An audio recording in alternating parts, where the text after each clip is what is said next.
We covered a lot of the ground already, so let's do a couple of more things in this video, and I'm gonna give you a bigger assignment after this one. So we're just gonna design together a couple of selection controls. I'm gonna make them 24 by 24, just like this. Let's round this by, so we usually use 6, but in the smaller elements, I think if we use 4, this is visually gonna seem like the same roundness as these elements do. So as you're going with bigger and bigger elements, you're gonna have to use larger and larger numbers for the border radius. What I see a lot of beginners mistake when it comes to consistency of border radiuses is you would have something like this. Let's make it 64, and you would use, I don't know, 12, and then below that we can have another one that's gonna be 16 by 16 bigger, and it's gonna be 12 again. You don't want that as a designer. You want it to feel more similar. So one way I like to do it is just figure out how much space is there from this one to this one. So if there's 8, I think we can go to this one and just make it 20, and it should be the perfect roundness for this.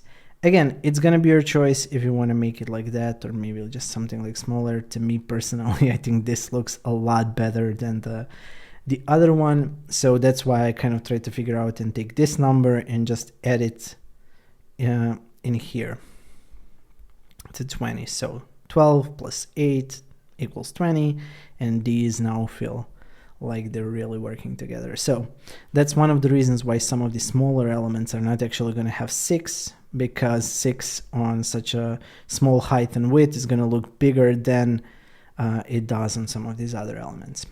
Okay, so let's take that. Let's create a checkbox. I do know that in our iconography in here, we already have some kind of a checkbox like this, but it doesn't look like the checkbox that I would want to use in an actual checkbox element. So I'm gonna draw one myself. I'm gonna hold Shift, so this is now on the 45-degree angle. I'm just gonna hit that again, holding Shift, get it to a larger place, and I think now you have a really good check mark. From experience, I already know that I'm gonna make this a little bit smaller, and I'm actually gonna make this 2. I know that in a lot of our icons we're using 1.5, but since we have a dark element and we have just this line element that we're going to use, I am actually going to make this a little bit bolder. If I make it 1.5, I think it's not going to be as visible, especially when zoomed in to 100%. So that's why I'm making it a little bit bolder in here. And since it's its own element, it doesn't have to follow the rules that we have in all of our icons already. Another thing that you're going to notice, I'm going to add some roundness in here and also in here, to make it work with all of our other icons in the interface. Okay, perfect. So we have a checkbox. Let's call the state selected. I'll make another one, and this one is just going to use colors. Oh, sorry. I can actually use these. Or we can use, like, what stroke would we use in here? Let's see, neutral 200. Let's go with that, neutral 200. Maybe then I'm going to have to use this as 100. Maybe 300 is a little bit better. Yeah, I think for accessibility reasons, I'm actually going to make it like that. Unselected. Let's have the third state, and yes, there is a third state. If you've ever used Gmail or something like that, you know that sometimes you're gonna have a state where there is a parent checkbox and it has child elements inside, and you actually need to be able to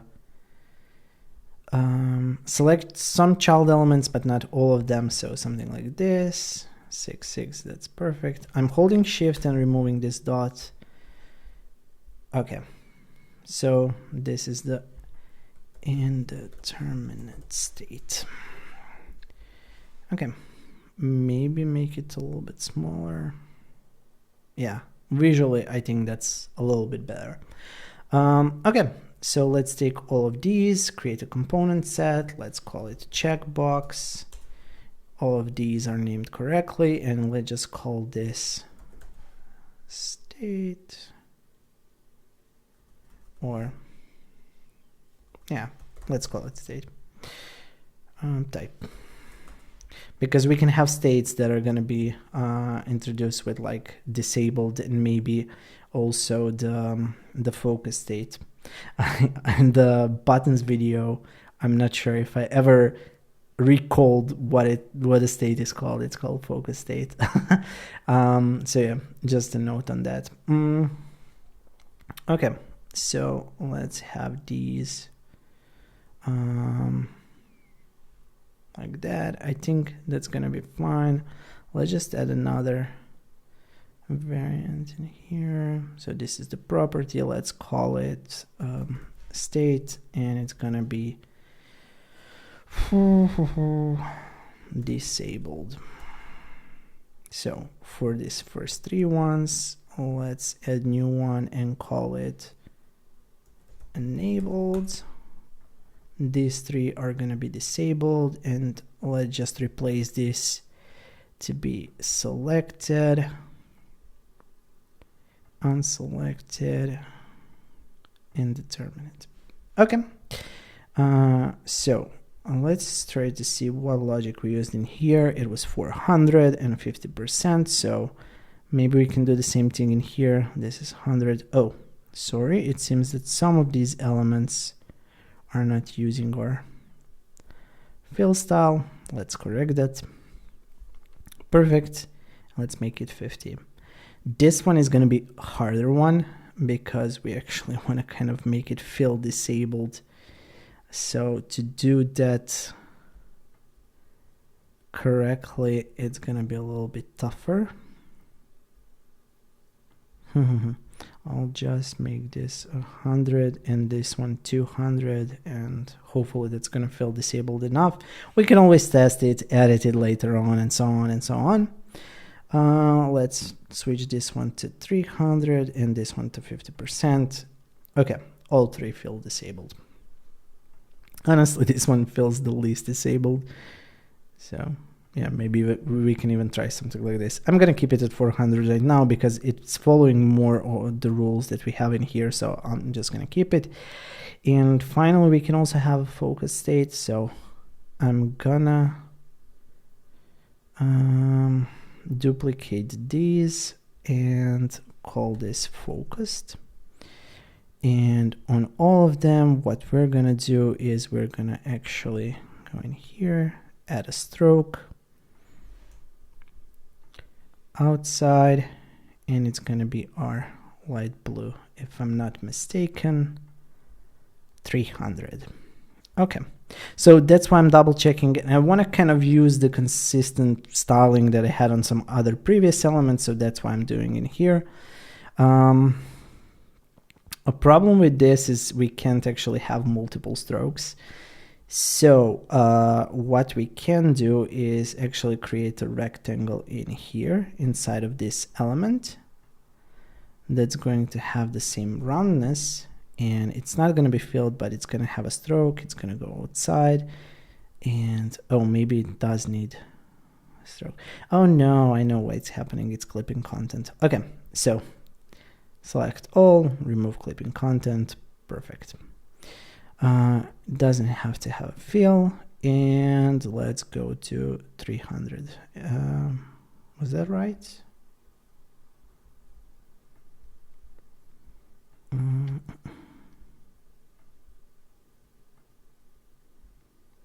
Okay, and this one does have a fill of 100. Okay. isn't the prettiest thing, but that's because we use gray really closely to a light shaded color. Again, something to discuss with developers is if this is doable or not, but maybe we could make this stroke like a little bit different on the focus state. It should be doable. But yeah, let's do that. And then in here, this one is gonna have to have a stroke 2, outside 2, and switch it to 300. Okay, perfect. We have all of our states for the checkbox. I think that's all that we need. So enabled, disabled, and focused. Hover state, I really don't know if we actually need on something like a checkbox. But I'll keep it like that for now. And one thing that you can do is, if this is just going to be used as kind of an element that you want to have inside of other elements, you can actually add like a lower dash like this, and it's not going to be pushed into your library. I know that we still haven't covered that part, so just keep that in mind. I'll go back to this little detail, but with this checkbox, what you can do is you can actually kind of have another component where you're going to have text, and then you can just use these elements inside to create the text. But to be able to do that, and for all of these variants that we have for this checkbox not to appear in our kind of main design system or library that we're going to use, you can use hacks like this where you name things differently. Another thing that came to mind, and is probably a better way to do it, we can actually create a grid like this for our checkbox states. And honestly, we can just add text to all of these. So let's create this checkbox. I made a little bit of a mistake. I want to keep this in the video, just show you how I would fix it.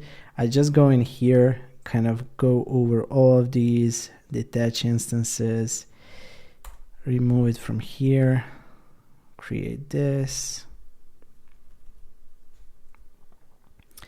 as the original component, and we can honestly just copy this over and over like this. Add all of these into auto layouts. Okay, and now that we have those, we can actually create a component set. Now, why did this change? Is because I actually wanted to include the text into the components themselves. So I'm going to create multiple properties again, name them as I did previously, and we're going to be fine. So state, and this one was type. These ones need to have the type selected.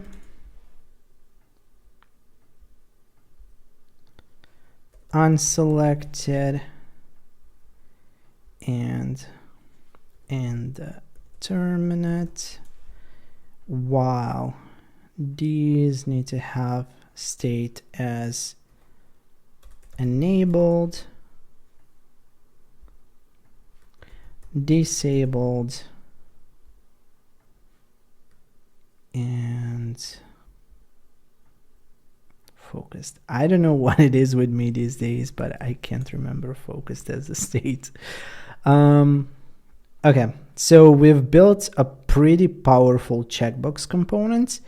When it comes to these items, the only thing that we need to actually kind of care about is ensuring that all of this text is editable. Let's call it text, and we also need to ensure that it's something that we can kind of turn on and off as needed. So if you have this, again, I don't think we need to call it show layers. Let's call it show text. Let's put it above text. And now when I have this, if you have text, you can edit it. If it's not in here, the item is the way it's supposed to be, and you can switch between states. Perfect. Cool.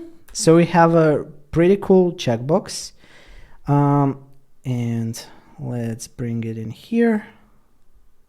What was the spacing? I do like to keep things organized, so sorry for sometimes just watching me kind of organize things around. Let's do the same thing for the radio button, but I'm not gonna walk you through everything. So I'm gonna basically allow you to use all of the elements that we have in Foundations to create radio buttons and toggles. So a radio button is something that is often represented with a circle. There is a selected state, there is the unselected state. There is no indeterminate state when it comes to radio buttons, so that's going to help you. It's going to be a little bit smaller than this one. And when it comes to toggles, you either have it on and off, but you also need to take care of things like disabled states. So hopefully you know what to do after everything that we went through in this module, and you'll be able to create your own that's gonna stay consistent with our spacing rule. It's gonna use our styles, and it's gonna use the small rules that we've defined for our design system so far. And finally, one other thing, since you know how often in things like forms you're going to have a label above all of these checkboxes, sometimes, not all the times, depending on how you prefer to work, you can even account for that padding of all of the elements inside of your components. So what you can do is you can go inside here, and for all of these just add 8 pixels of padding, and you can see now that the height of this checkbox is going to be the same as the height of this input field or drop down, and then you know that you just need to have a label that's going to be 4 pixels above it. So yeah, another neat trick is you can actually include those paddings directly into the components that you're using, and that's going to help you out a lot. If you want to take it a step further, you can also include the spacing on the, not on the left side, I wouldn't recommend that, but on the right side in here as well. So as your text changes, it's going to push all of the other components as well, but you can always do that with auto layout in between multiple checkboxes if they're going to be positioned horizontally and not vertically. So yeah, just another tip that I wanted to kind of end this video with.